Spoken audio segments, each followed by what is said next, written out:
Contohnya adalah periosteum. Periosteum ini adalah lapisan terluar pada tulang. Kemudian jaringan ikat cair. Tadi jaringan ikat sejati, ini jaringan ikat cair, dibagi dua ya, ada darah sama limfa. Kita bahas dulu yang jaringan darah. Nah, jaringan darah kita tahu ya, ada plasma darah, jenis-jenisnya ada trombosit, ada leukosit, dan eritrosit. Kalau yang plasma darah bentuknya seperti cairan, fungsinya mengedarkan nutrisi dan protein plasma ke dalam tubuh kita. Kemudian kalau yang trombosit bentuknya seperti kepingan, lempengan, tidak beraturan. Fungsinya adalah untuk membantu proses pembekuan darah. Lalu ada leukosit yang bentuknya tidak beraturan atau disebut juga ameboid. Ini fungsinya sebagai antibodi dan membunuh bakteri. Lalu yang eritrosit bentuknya cakram bikonkav, jadi agak cekung. Kemudian fungsinya mengedarkan oksigen. Ini adalah fungsi dari sel-sel darah yang menyusun jaringan darah. Lalu jaringan ikat cair lainnya ada jaringan limfa. Nah, ini dia. Jaringan limfa ini berperan penting dalam proses pertahanan tubuh. Pada jaringan limfa ini terdapat antibodi dan juga limfosit di dalamnya. Oke, jadi jaringan limfa atau getah bening itu bisa kita temukan ini di bagian leher sini ya, kemudian ketiak, lalu ada di bagian pangkal paha ini. Kemudian jaringan ikat penyokong ini berkaitan dengan tulang rawan dan tulang keras. Tulang rawan dan tulang keras. Kita bahas yang tulang rawan dulu. Kalau yang tulang rawan ini tersusun dari namanya adalah sel-sel kondrosit. Ini ya. Jadi tersusun dari sel-sel kondrosit jaringan ini. Sel kondrosit ini ada sel mudanya. Namanya adalah kondroblas. Oke, jadi dari kondroblas akan berkembang menjadi kondrosit, baru akan membentuk jaringan tulang rawan. Nah, kondrosit ini berada di suatu rongga namanya lakuna. Oke ya, jadi kondrosit ada di dalam lakuna seperti ini. Oke, jadi karena jaringan tulang rawan ini tidak memiliki pembuluh darah, kemudian juga pembuluh limfa yang berfungsi untuk mengedarkan nutrisi atau bersifat avaskuler, ya, bersifat avaskuler. Jadi untuk mendapatkan nutrisinya, sel-sel yang terdapat di jaringan tulang rawan ini akan mendapatkan nutrisi berasal dari perikondriumnya. Jadi di dalam perikondrium ini kan ada banyak jaringan saraf, ada limfa juga, lalu ada juga sel-sel darah ya, pembuluh darah juga ada di sini. Jadi melalui perikondrium ini, di serat-serat pembuluh darah kecilnya itu akan mengedarkan nutrisi ke dalam jaringan tulang rawan secara difusi. Seperti itu untuk mendapatkan nutrisinya. Jadi jaringan tulang rawan ini ada 3. Nah, dibagi lagi. Ada tulang rawan hialin, ada tulang rawan elastik, lalu ada tulang rawan fibroblas. Tulang rawan hialin kita bedakan ya, mulai dari warnanya dulu. Dan ada tidaknya perikondrium beserta jenis matriksnya. Kalau tulang rawan hialin ini warnanya bening atau putih kebiruan, kemudian dibungkus perikondrium.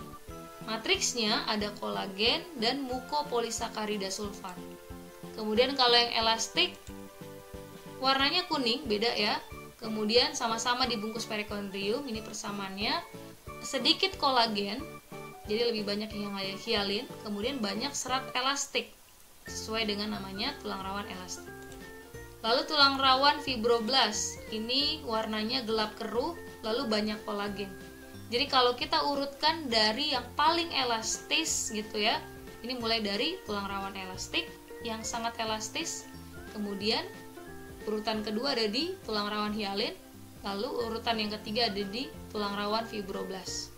Oke, seperti itu.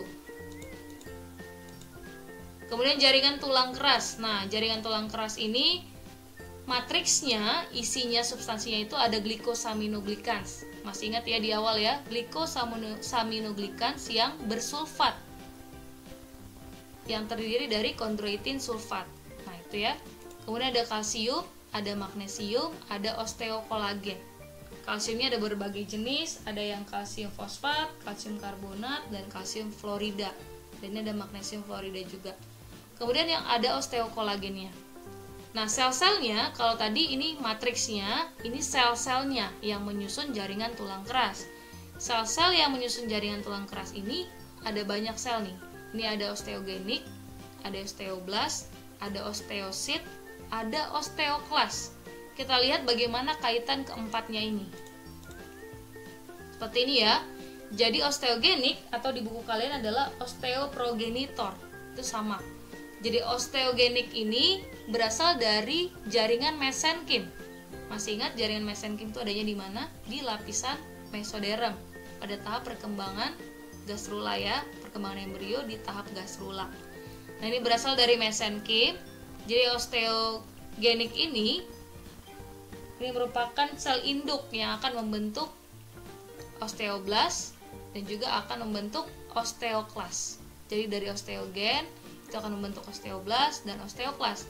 Kita lihat bagaimana fungsinya ya. Osteoblas ini tersusun dari kolagen dan glikoprotein.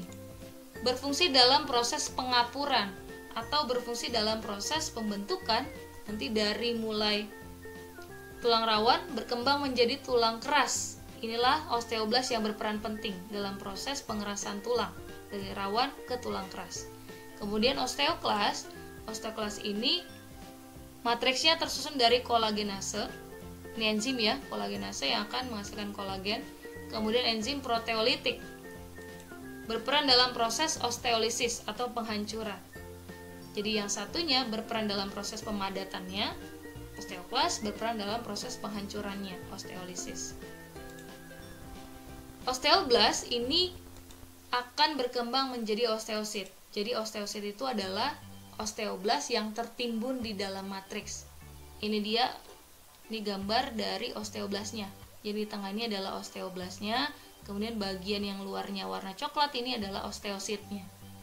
Oke, jadi osteosit ini memiliki sitoplasma yang menjulur. Nah, sitoplasma yang menjulur ini disebut kanalikuli. Paham ya, sitoplasma yang menjulur ini yang berasal dari osteosit itu disebut kanalikuli. Kita lihat apa fungsi dari kanalikuli ini. Nah, tadi sel-sel tadi membentuk yang namanya adalah jaringan tulang keras. Inilah jaringan tulang kerasnya. Jadi di dalam jaringan tulang keras ini tersusun dari sistem Haffers. Jadi satu lingkaran-lingkaran ini yang menyusun tulang keras akhirnya menjadi padat. Ini terdiri dari satu sistem Haffers di sini. Satu sistem Haffers ini tersusun dari yang tadi ya, ada osteoblas, kemudian ada osteosit, lalu ada kanalikuli. Kita lihat lebih jelas kalau kita ambil perbesar di bagian yang satu sistem Haffers-nya ini. Kita lihat seperti ini. Nah, ini satu sistem Haffers-nya ini terdiri dari apa saja? Terdiri dari saluran Haffers. Nah, saluran Haffers yang ini di dalamnya itu ada pembuluh darah, ada saraf ya, kemudian ada pembuluh limfa. Nah, ini fungsinya adalah untuk meneruskan rangsangan, respon, stimulus, dan juga untuk menutrisi. Ini fungsi dari saluran Haffers-nya ini, menutrisi setiap sel-sel yang ada di sistem Haffers-nya ini. Oke, kemudian ini ada osteosit. Nah, ini ada osteosit. Di dalam osteosit itu ada osteoblas. Osteosit ini berada di dalam lakuna. Jadi bisa kebayang ya. Jadi yang lingkaran besar ini lakuna paling besarnya. Jadi seperti selubung yang menutupi osteosit itu adalah rongganya namanya lakuna. Di dalam lakuna ada osteosit. Di dalam osteosit ada osteoblas. Seperti itu. Ini, walaupun di sini hanya tunjuk osteosit saja. Kemudian tadi ya, yang penjuluran dari osteosit disebut kanalikuli. Jadi menjulur, jadi seperti urat-urat begitu yang menghubungkan antara satu osteosit dengan osteosit yang lainnya. Nah, membentuklah namanya sistem Haffers. Kemudian ada sebenarnya bagiannya yang tidak tertulis di situ, ada lamelanya. Jadi lamela itu yang bagian warna coklatnya ini. Ini adalah lamela. Oke, bisa diperhatikan ya. Ini lamela, ini ada tulisannya konsentrik lamela. Yang lapisan coklat ini yang tidak ada apa-apanya sama sekali, ini adalah lamela. Oke, lembaran ya.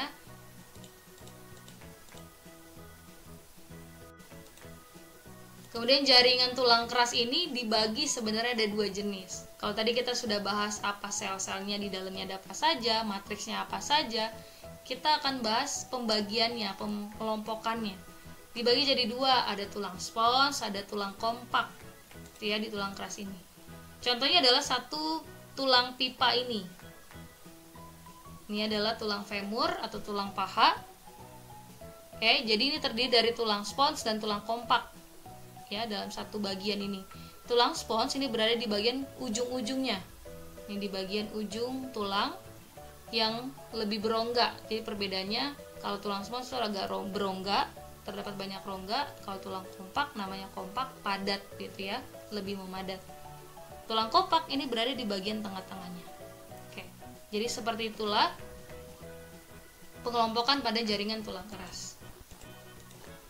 Terima kasih. Jika ada pertanyaan, kalian boleh tanyakan di sesi kedua. Ada beberapa informasi yang di buku tidak Ibu cantumkan di video ini. Jadi kalau ada yang kalian mau tanyakan, fungsi-fungsi tertentu kalian boleh tanyakan di sesi kedua.